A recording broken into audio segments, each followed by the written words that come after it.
Oof, you talk about a wild way to end a year of takeovers, of course, with War Games. It certainly lived up to the hype and the title, but I digress.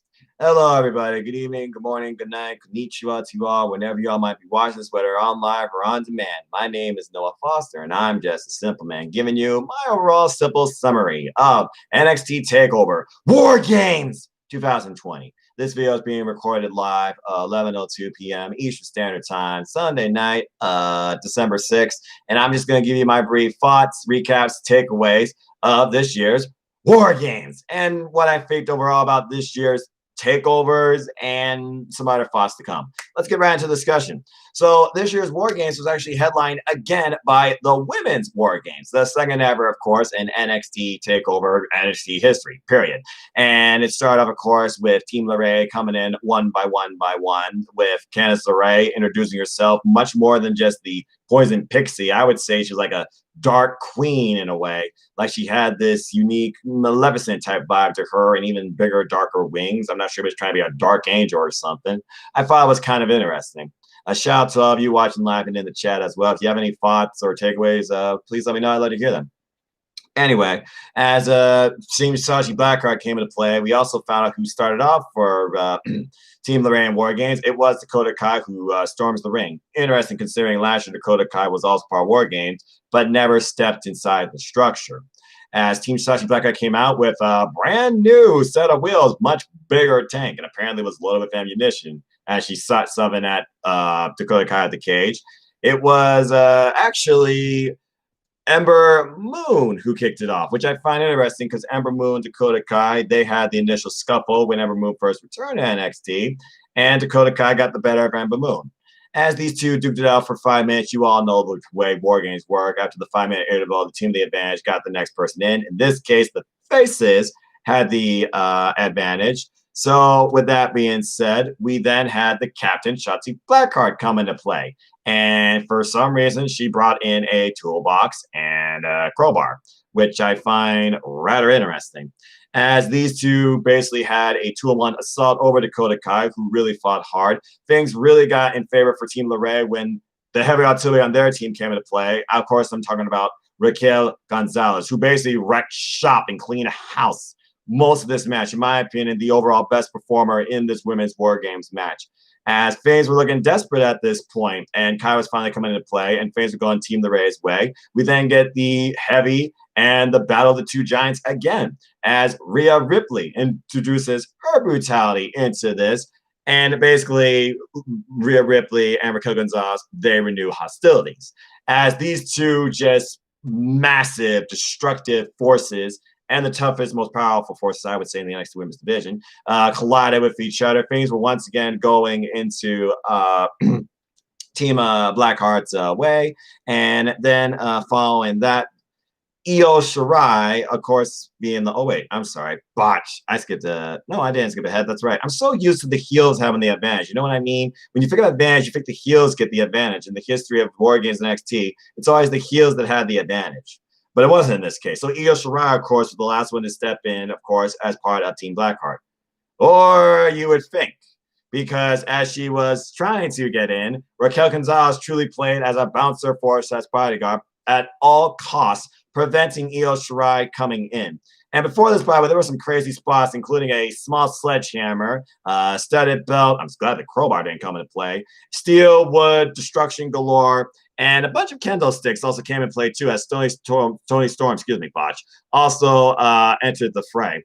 And basically, as Io Shirai did everything she could to basically hinder Raquel from preventing her way in, and it wasn't working. As Io looked like she was finally going to get in a scuffle outside with the last member, the captain of Team LeRae, Candice LeRae, coming into play, who comes out and stops that dead in its tracks, Indy Hartwell. And Indy Hartwell takes out Io Shirai as LeRae enters the cage slowly, and the cage gets locked shut with padlock and chain, and Indy Hartwell makes sure nobody gets the key, and where she puts it in a place no one would dare try and get into. as she walks away. Io Shirai officially left out War Games, and as basically was a 4-on-3 assault, and Team LeRae was firmly in control. At one point, LeRae literally going for the pinfall. Ref's like, nope, match can't happen. Not all 8 competitors are in the ring. Which is funny considering what happened at last year's War Games, where literally Dakota Kai walked out on her team and destroyed the last member of the team. But I guess since Io Shirai had the power of herself to try and get herself into War Games, she still could get in, so the match couldn't officially start unless she got in. Anyway, she came in the wildest way possible, literally like a warhead, as she found a way to climb the cage with a trash can. I don't know how that was possible. And literally puts the trash can over her body and literally drops into War Games like a bomb, taking out everybody, literally turning herself into a living weapon. I thought that was bloody brilliant. And then you think that's the craziest thing you're going to see. Well, it wasn't. As all hell breaks loose and you get destruction galore, all 8 of these women basically destroying each other, wild spots, including, might I add, an eclipse in between 2 chairs by Ember Moon, basically destroying the opposition. And then Raquel, in the end, as we advance to the end, because I can talk about all the crazy spots galore, but you're not here to hear that. You're not here to hear play-by-play. You're just here to hear a simple analysis. Of all ways I saw this going, whether it was Tina Knox returning, trying to exact revenge, Indy Hartwell coming back into play here, fighting on the Ray's behalf, and things were going Blackheart's way most of this match. There was so much back and forth action, including a crazy cannonball from the top onto the Ray with a steel chair sandwich in between the 2 ladies. Ouch. Raquel pulls off the win, and there was a ridiculous double Tower Doom spot too. But Raquel pulls off the win, power bombing the NXT Women's Champion from in between that partition, top ropes, to a suspended ladder that Io Shirai introduced in the match herself. Ladder breaks in half, and Raquel Gonzalez picks up the win for Team LeRae, hitting the NXT Women's Champion, Io Shirai. Unbelievable. So clearly, I think, like I said, NXT TakeOver War Games always has title implications when you think about who could challenge for the future, what could come next. I think we know what's next. Raquel Gonzalez, who basically has been a breakout star this year when you think about it, especially after her match with Rhea Ripley at Halloween Havoc, even on the losing end of that, she got the win for her team here. And basically, I would say she's next in line for an NXT Women's Championship opportunity. Now, what does this mean for the others, you might ask? I mean, Shotzi Blackheart got her tank, did not get revenge. Candice LeRae once again proves the Giant Gargano way is effective. Now she can gloat. Ember Moon and Tilly Storm, I think, are going to renew hostilities. So the only real unknown for me right now is what you do with Rhea Ripley, who says her aspirations are still to be NXT Women's Champion. Does she turn heel? Do you build a rivalry with her and Dakota Kai? Does Rhea Ripley be like, you got a gift for me to get to Io Shirai? There's a couple of things to figure about as we figure out what's next for all 8 of these women. But absolutely, versus last year War Games, a full-on 4-on-4 War Games, they all absolutely killed it. Nothing was left to chance. All the risks were taken. Incredible action back and forth, despite the fact we had to use a lot of artillery, aka weaponry in play, including Kendall Sticks galore, studded belt, ladders, steel chairs, trash cans, trash can lids. It was just a wild melee, and all these women were out to prove a point and prove why they were better. I thought this was an amazing match, and this was just our opener. I thought, honestly, it could have been match of the night based on what I saw. And, of course, somebody else had a hard act to follow following that. But then we changed gears, and we go into now a grudge match as the Blackheart of NXT. Tommaso Ciampa, he takes on Timothy Thatcher. And this was very interesting. First off, I love the Mortal Kombat vibe with Ciampa's entrance. I thought he was literally going into Mortal Kombat, basically, like a sub-cousin of Scorpion in a way. But I digress. That's the video game nerd in me. Anyway, as this match began, it was simply a mat game, because that is Timmy Thatcher's, especially as he was out to prove a point. But things really picked up here where Ciampa kind of played towards Thatcher's game and tried to get the best of him. But of course, Thatcher constantly worked over the surgically repaired neck of Ciampa, having cringing at times. Clearly was trying to set it up, soften him for that submission hold. I believe it's called a Gamut. Apologies if I screwed up the name of that. But he didn't really get a chance to fully lock it in, as a key spot really was, I think, the difference maker in how the rest of this match played out. A ridiculous step-up knee strike kick type move to Thatcher's left ear, literally left it hanging off the side of his head as he was bleeding. And as you all, I'm sure, are aware, if you are losing blood from your ear, it messes with one's equilibrium. And that was the story towards the rest of this match. Why Thatcher did look like he was thriving off it, smiling like a psycho killer in himself, trying to break Ciampa's arm and put him to sleep and basically break his neck. It wasn't to be. As Ciampa finally got Thatcher into the ropes, he basically just chopped the daylights out of him and finally set him up for, this was after, by the way, Ciampa got whiplash off the top rope and somehow capitalized. He finally hits him with a Willow's Bell that basically left Thatcher in a suspended, what am I looking for here? Position of unconsciousness. And he capitalized on it, and with a full body type cover, Ciampa wins. It's as simple as that. So the way I see it is this. I'm sure Timmy Thatcher is going to be furious, as the two did look on at each other after the match. But I also look at now Ciampa. He wanted to fight Thatcher. He fought him. He won.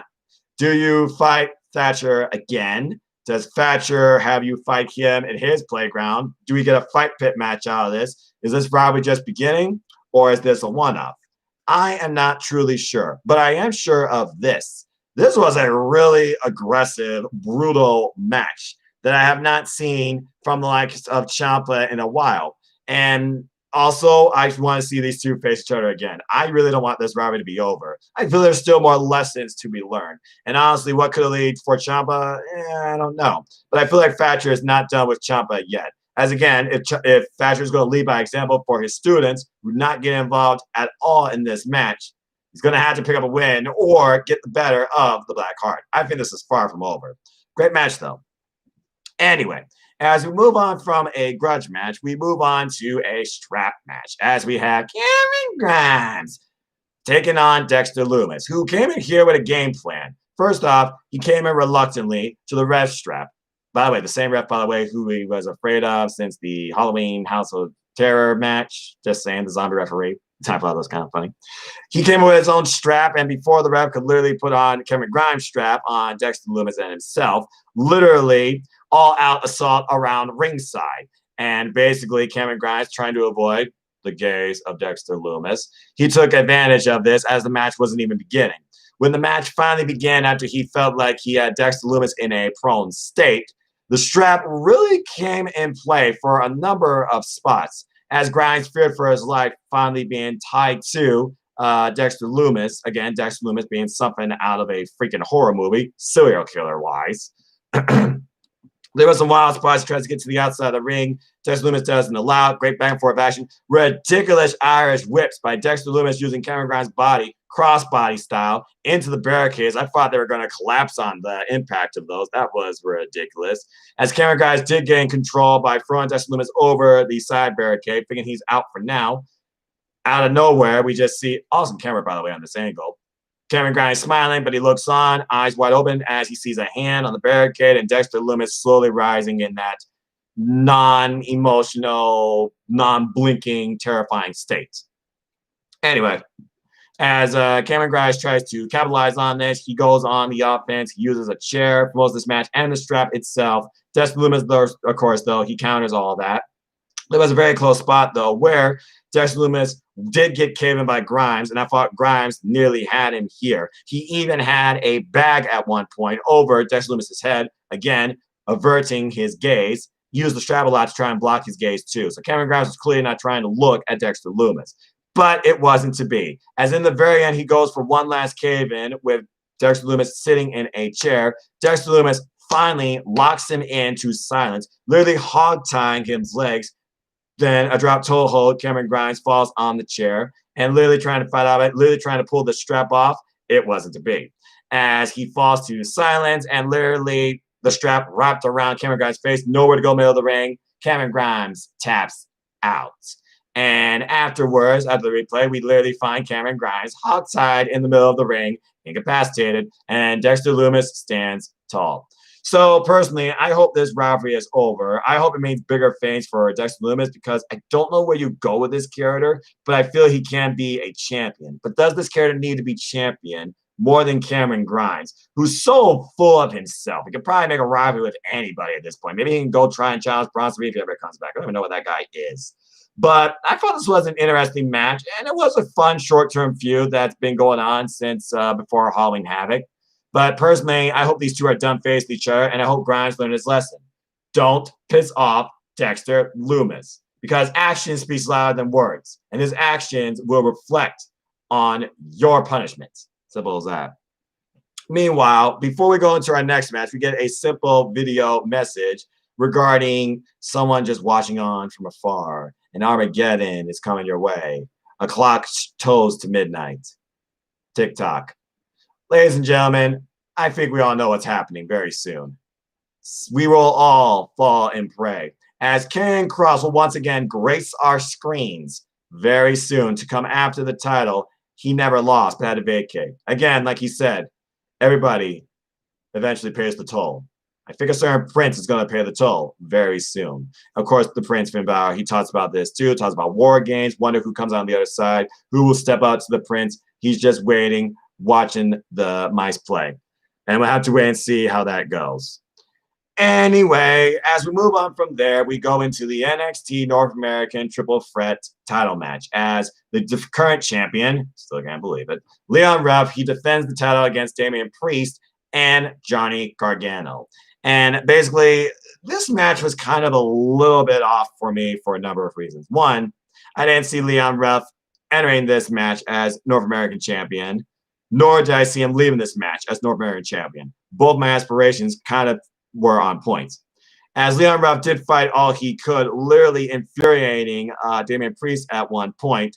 Damian Priest let his anger get the best of him and literally took out the young man, throwing his body through barricade pod structure that literally broke off Leon Ruff's body, apparently, and collapsed. And this basically caused Damian Priest to feel reluctant, like, my bad, I didn't mean that, man, it's just business. As Leon Ruff was basically held up to the back, turned into a singles encounter.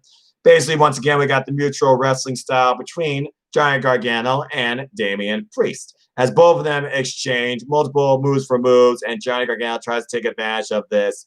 Leon Ruff does eventually come back into play, and Johnny Gargano, he takes full advantage of this. And literally, he has Dexter Lumis at one point tied up in the ropes of the other ring as he literally locks in the Gargano escape on Leon Ruff. Leon Ruff, though, just come close a couple of times, including trying that crucifix pin. I feel like it was a longer count in the Leon Ruff pinfall. Maybe they didn't want to be champion, or maybe I'm just being controversy theory. I don't know.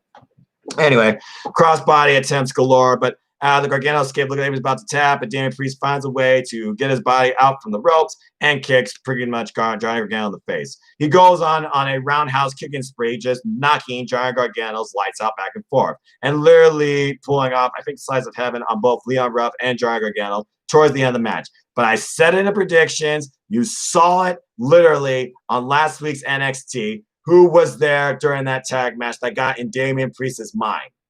Ghostface. And literally, this takeover, we had a Ghostface gang. Because not one Ghostface, not two, but three Ghostfaces, just like before, got involved in this match. And then, wild enough, another three Ghostfaces on the other side of the ring get involved as Damian Priest flies over the top rope turnbuckle. That was a beautiful dive, by the way. Takes out those three Ghostfaces and then basically destroys the other three Ghostfaces in the ring while Johnny Gargano's incapacitated, and so is Leon Ruff. Leon Ruff basically a null factor at this point. And literally, you think the title would be going Damian Priest's way as Leon Ruff is basically dead in the water. One of those Ghostfaces does get up here and literally hits Damian Priest with a steel pipe. And that was enough to incapacitate Damian Priest to the point he was out of the ring, and it was once again down to Leon Ruff and Johnny Gargano. As Johnny Gargano looks at the mayhem galore, he finally hits that final beat slingshot DDT on Leon Ruff and pins him to become the three-time NXT North American champion. 1, 2, 3. As I predicted, Ghostface allows Johnny Gargano to win the title. Why I thought it would be Rascals? There's more than three, apparently. I feel like they were just fill-ins. Maybe we'll see more of them. I don't know. But clearly we knew who one was. But I like what he did here with this callback. The higher power is now Austin Theory in his own way. As he literally yells, "It's me, Priest. It was me all along. Come on, people. You all knew that was Austin Theory. We saw that reluctant show of respect when Johnny Gargano and Austin Theory had a one-on-one match. It was simple as that. It was obvious. So now we have to see how much Austin Theory and Indy Hartwell come into play with Cancel Ray and Johnny Gargano's futures. Why one is champion, the other one, their War Games match, you know she's going to have championship aspirations in her future as well. But I will say this. A very good night for the power couple as both the Garganos, they claim victory. Hashtag the Johnny Gargano way, whether you like it or not. This match was pretty good overall, but Leon Ruff, as good old JM says, please follow the Jeff Meacham Network, support my friend, buy a shirt. It was a publicity stunt, I think. Okay, that was the highest mark he's probably ever going to get. I hope he enjoyed his moment in the sun, but the dude couldn't even wear the towel around his waist. All right, he was a shot in the dark, literally. But hey, kudos to your reign. Good luck in your future. As far as Damian Priest goes, is he done with Gargano? Does he attack Gargano? Does he take on all the Ghostface gang in a gauntlet match? Does he continue to feud with Austin Theory, who he also beat previously in matches too? I don't know. But hey, Johnny Gargano, he right or wrong. But again, can he freaking break the curse? Can he actually defend this title in one match and actually retain it? I think that's the next goal for him, and we're going to find out soon enough. Against who? I have no idea. Meanwhile, before our main event, we also learned of an announcement and another WCW property now with NXT. New Year's Evil will return the first Sunday, the first Wednesday, I believe, of next year. And who knows what awaits us? I don't know about you, but the first Wednesday of the year, the new year, and you got the countdown post-New Year. I think Karrion Kross is going to return and make his sights known that he's coming after Finn Balor to regain his NXT championship. And beyond that, I have no idea what else to expect. So that's just my opinion. And again, congrats to Johnny Gargano, Candice LeRae, Indy Hartwell, and Austin Theory now for a very prosperous night. Let's see what happens now. Meanwhile, we go into our main event, the men's War Games match, where we test the will, the state, the power of the Undisputed Era as they take on Team McAfee for the brand and his Legion of Kings. And again, Team McAfee, they had the advantage. So, Oney Lorcan, he starts off first against Pete Dunne, he starts off first against one Kyle O'Reilly. Really great one-on-one exchange.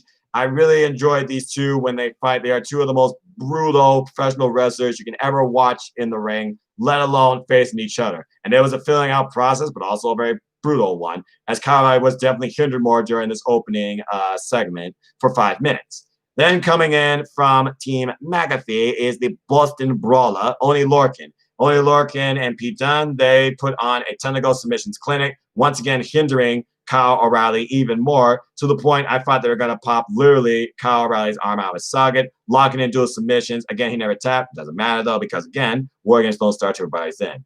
Red Dragon comes into play as Bobby Fish rushes down to the ring, and Bobby Fish, Kyle O'Reilly, they clean up house. They take control of the match. And literally get all the classics, Chasing the Dragon and great mat-based wrestling. As this continues, though, it's Danny Burch who comes into play, once again putting it in favor of Team McAfee as they pull off the Burning Hammer, I believe, on Kyle O'Reilly and take him out. And Bobby Fish is at the mercy of 3 people and a cricket bat. Really? A cricket bat. Not one cricket bat, by the way, but 2 cricket bats.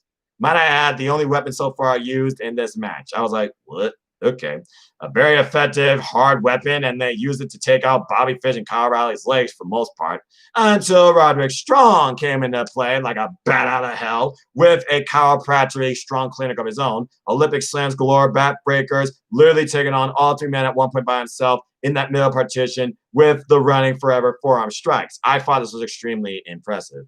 But again, Fiends got an advantage when Pete Dunne took control. Jimmy Dunne took more control of this match than anybody else in this match. That's for darn sure. And once again, McAfee was in control. And speaking of which, here comes the man himself. Here comes McAfee. Doesn't go in initially because apparently he went out to Home Depot, as my friend Lex says, and did some shopping. Some personalized shopping, too, for the Undisputed Era. As he brought in not 1, not 2, not 3, but 4 tables, each personalized with a member of the Undisputed Era's name, as well as a bunch of chairs, because why not? So McAfee comes in, he just lets the people dance. He just sits in the corner. But then at one point, we got a moonsault from him that sends Strong through the table with his name on it. As this last 3-minute interval counts down to our last person in this match, Who else but Adam Cole, baby. Might I add, I love the new red and camel gear when they wanted to go out in all-out war, and I think we're searching for blood. They got both. Anyway, as Adam Cole tries to come into play, Team McAfee tries to cut him off. He pulls out fire extinguisher, then gets an Undisputed Era. Mark Chair finally comes in the ring. Wrecks house on everybody. Ushigoroshi, brainbuster, drop kick, and a freaking super kick. And he's a one-man red crew controlling this ring. And we are literally down at this point to the two captains facing off in between each other on these two rings, only for a person to block the conflict. In one, Bruiserweight Pete Dunne. But before Pete Dunne could do anything, Adam Cole attacks him, and the Undisputed Era, they take over. No pun intended. As this match continues, Pat McAfee, he does take advantage, and literally at this point, he feels all strong, powerful, he's in control. But Kyle O'Reilly reads him off the riot act, it seems, really calling out his manhood and so much more. As this match slowly continued, the tables were used galore. At first, the bad botch, though. The table didn't break, but thanks to a powerbomb into a partner where Pete Dunne went on Birch, thanks to Roderick Strong, that table marked for Strong broke under both those men's pressures. I am the table, no more. Meanwhile, McAfee, he tries to come back into play, only to get sent flying, and I think that table was a little too far, in my opinion. He gets sent flying off the top turnbuckle through the table mark, I believe, literally for Adam Cole. And man, who knew McAfee could take a bump? As this match continues, though, all 8 men are brawling galore. It seemed like it was really slow burn at first. Some dual submission holds. By the way, Danny Burch is lucky before War Games started. He tapped then versus now because he tapped out immediately while he was trying to submission hold. That could have cost the team. As this match continued down the line, the last big spot I saw was the dive off the top by McAfee, because you got to have a dive off the top in War Games, right? But hey, kudos to McAfee. He really is impressive. I'll give the man credit. Goes off the top in his own swanton bomb, basically takes everybody out. That was freaking ridiculous. As it really comes down more so to Adam Cole and Pat McAfee. Adam Cole was set up for the kick, but it was not with Undisputed, also fought on his behalf.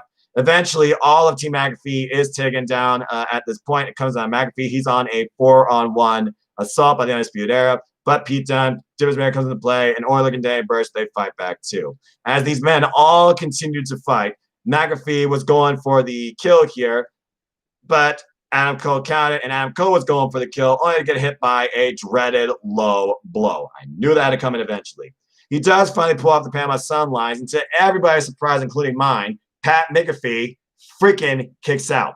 I couldn't believe it. But it didn't matter, because you would think Pat McAfee eats the fall here. He doesn't, but he is taken out eventually by Adam Cole and the Undisputed Era. It all comes down to only Lorcan, Danny Burch, Pete Dunne, moves galore. We had super kicks, we had power bombs, we had bitter end, everything but a final onslaught with a chair strike. Finally gives Undisputed Era the win. But by the way, how did Adam Cole's ribs not get broke after the bitter end on the top of the chair to the ribs is beyond me. The final front assault by all the members of the Undisputed Era, though, they get the win with Kyle O'Reilly, the guy who started the match, getting the win for the team, I believe, on Birch. And at the end of the day, I was wrong. I'm glad I was wrong. They are truly, it seems right now, Undisputed Era forever. As they stand tall, and in the end, the Undisputed Era, they won War Games, and I could not be happier. An amazing match, but you gotta wonder what's next, okay? Pat McAfee came in with all this hype. Was he just here to improve ratings? Will Oney Lorcan and Danny Burch now lose the tag team titles? Will the Undisputed Era go after those? But then again, you got Grizzly on Vets and Imperium that I'm sure are watching too. And then, of course, you have the Undisputed Era, who you fought Kyle O'Reilly. My turn on them. Did not. Kyle O'Reilly taking the most blunt punishment in this match. An incredible effort and performance again. Personally, him and Pete Dunne were the MVPs of this entire match. And I gotta wonder, do Pete Dunne and Kyle O'Reilly continue their hostilities? Do we get a one-on-one feud there? What's next for all 8 of these men? Undisputed Era, once again, they claim their spot at the top, and they prove why they are truly the kings of NXT. And that is undisputed. With that being said, folks, that was War Games, literally. That's it. Finn Balor didn't show up, just talk about solo promo. We'll have to see what's next for NXT champion. I feel Undisputed Era has a stake now to challenge for the NXT tag team titles. We got a new North American champion. And I feel like Candice LeRae or Raquel Gonzalez will challenge Io Shirai next for the title. I think Raquel rightfully deserves it next. But that's just my opinion. And hey, Blackheart's got a new tank, so there's that. But with that being said, that ends NXT TakeOver War Games. Was it the greatest War Games? Was it the greatest TakeOver this year? No. Because honestly, for me, my favorite match was the opener, the women. I think the women stole the show, in my opinion. But it was a fun ending with the SPR stood tall. Great strap match, brutal affair with Thatcher and Ciampa. I want to see these two continue the rivalry. I want them to go into a fight pit match. And as far as North American title, hot potato, hot potato. We'll see how long this Jar Gargano reigns lasts. And that was the last takeover for the year. When you figure about, we had NXT UK Takeover Blackpool 2. We also had Portland, In Your House, 30, 31, and War Games. I think this year takeovers for me, just to sum up in a nutshell, I think my favorite overall was NXT UK Takeover Blackpool 2, but NXT 30 was a close second. And don't worry, I'll give you a top 10, of course, of my overall favorite matches of NXT this year, along with so much more content towards the end of the year as 2020 counts down. But that's it for now. Great stuff. Takeovers never disappoint. Triple H, thank you. And thank you all for watching or tuning in whenever you choose to. If you want to know more about me, know this. I'm just a simple man and a lifelong fan of ... wrestling. So follow me, Instagram, Twitter, and link on PlayStation and YouTube. And Foster1916, the YouTube URL is youtube.com/C/NoFoster210 for all things wrestling. South NXTTW family on Twitter. As always, you know what I'm about. Keep following NoDQ.com, support NoDQ.com, support the Jeff Meacham Network, support the Good Cherry brand, buy a shirt. Links will be in the descriptions down below. Support my friends to these podcasts in the stratosphere. Support the Bulletcast. I'll be working with her this week regarding stuff with AEW, New Japan Pro Wrestling, Impact Wrestling, and so much more. There'll be an upcoming episode on AEW Spark on this channel tomorrow night that will talk everything about how winter has passed and what we think might come next. It will be me and the good Dr. Bradley Campbell. Support my passion product with me and my Ohio boys, the Sauce Wrestling Show. You can find us on YouTube and on Twitter. Support Team Elite, Team NJPW, led by Mark, the Griff Reviews, and support my friend Mark Griffith. He's a really good, kind-hearted soul. And as always, I like to close, support wrestling outlets big and small, support pro wrestling because the heart of it, folks. And let's keep growing this incredible, diverse, unique, elite, authentic, unscripted, unrestricted wrestling community together. Simple as that. With that being said, thank you so much for tuning in. Please like, subscribe, comment, tell a friend. Hit the bell to know the next video goes live on this channel or record it. Shout out to all 171 of you that's been with me in this fun YouTuber creator journey. It's not laying up anytime soon. You'll constantly see me in more ties, more pins, and just more fun wrestling content for any time you wish to enjoy it. Shout out to all those that were part of the NoDQ Guys Predictions League for War Games tonight, and congrats to Casey Flynn on a perfect night. The entire NoDQ Guys Predictions League and Team NoDQ Guys Predictions League, they end at TLC. So there's only literally one event left. Good luck to everybody. You want to get involved? Continue following me on Twitter. Again, it's NoDQ.com/Noah or @Foster1916 for those that hate URLs. And support my friend James, the Archangel Hebert, and FTW, and Way Much Beef Wrestling. That's it for now. So I'm just going to leave it like this. Stay positive. If you like something in wrestling, good. If you don't like something in wrestling, you're fine with that. But don't bring toxicity, and don't believe that your opinion is 100% fact. Support one another. Let's bring up each other. Let's respect each other as professional wrestling fans and bring civil conversations, not over abruptly negative disputes. I don't judge. I just enjoy wrestling. Some more than others. NJPW #1, but that's just my personal opinion. Thank you again, folks. Until next time, wear a mask, take care, enjoy life. Tomorrow's never guaranteed. Enjoy wrestling. There's more of it now than ever. So find somebody, some promotion, some friend, some person, something that connects with you. And again, Sunday night, I'm feeling all right, but I'm also going to go to bed. So until next time, I just hope you all have a wonderful night. And thank you again for tuning in. We are NXT.